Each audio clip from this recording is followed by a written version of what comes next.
Hi, so today I'm going to show you how to change blade on this circular saw. This is the DeWalt 20V Max. I think the procedure applies to almost everything. Before we go further, let me just clarify which model we're looking at. It is the DeWalt DCS 391 or the DCS 393 circular saw, the cordless one with the 6.5-inch blade. So what I'm going to do is take out the blade and then put it back on. One of the most important things you want to do is, of course, please do take the time to either visit the website to take a look at the instruction manual and all the safety precautions. The biggest thing is to make sure that you are disconnected. You have taken the battery. Please put it away. If it is a corded one, of course, you want to make sure it is unplugged. If you're looking at this manual, go to page 9. It will talk about the blade changing procedures, talk about things in a bit more detail. Please go through that, read through it. If anything is not making sense, of course, this video will help you out. So basically what we're going to do is use a 5mm Allen key to disassemble and then put the blade back on. We'll give it a test run. So let's just go through the procedure. I'm not going to walk you through as to how to operate it. You should be familiar with this tool. At the end of the day, you're changing the blade, of course, or you're installing a new one. I assume you are familiar with that.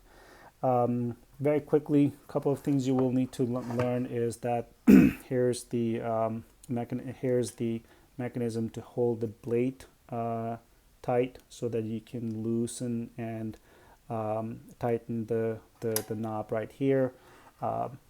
This is a brand new tool, so it does come with its own Allen key, but of course you can use anything. So if you have that, the way you start the procedure is if you take a look at this right here, it is actually the opposite of the traditional method, of course.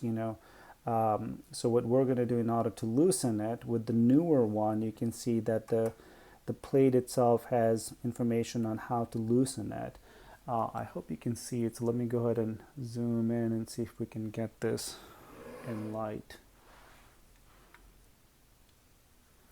So I hope you can see, in order for you to loosen it, you have to go this way, counterclockwise, and in order to tighten it, you have to go clockwise. So with that said, let's just go back.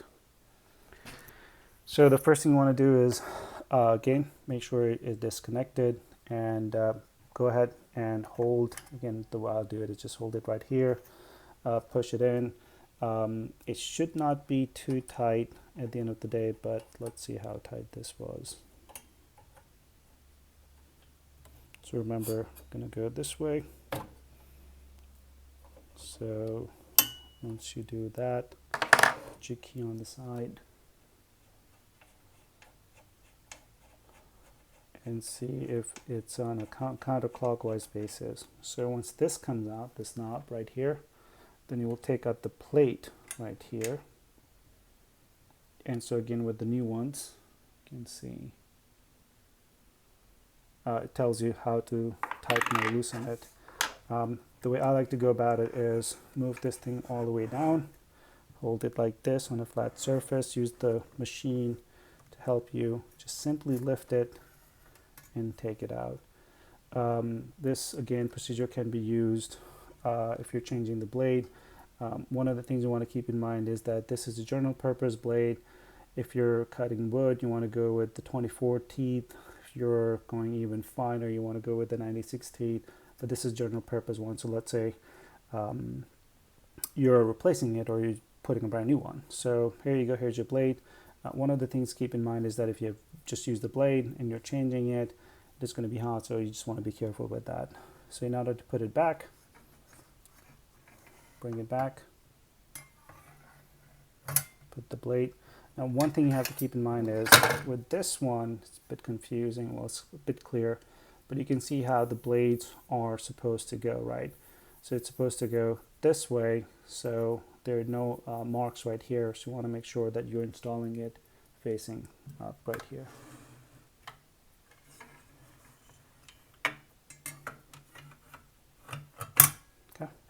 Once the blade is back on, then you can go ahead and release this.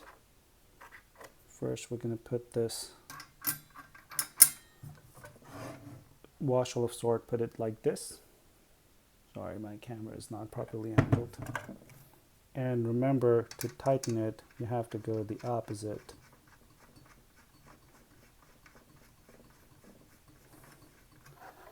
And go back here, put it on a flat surface, push this thing all the way. There's the lock. Push it all the way. This will have a bit of a move. But now you can see, you can tighten it. And there you go. So put the thing back, give it a test run, and it should be good to go. Make sure you have safety glasses on. I would recommend wearing gloves. So there you go. All right, hopefully you enjoyed the video. If you have any more questions, feel free to reach out. If you want me to do a review on any other videos or any other tools, I'll be happy to do that. Thank you.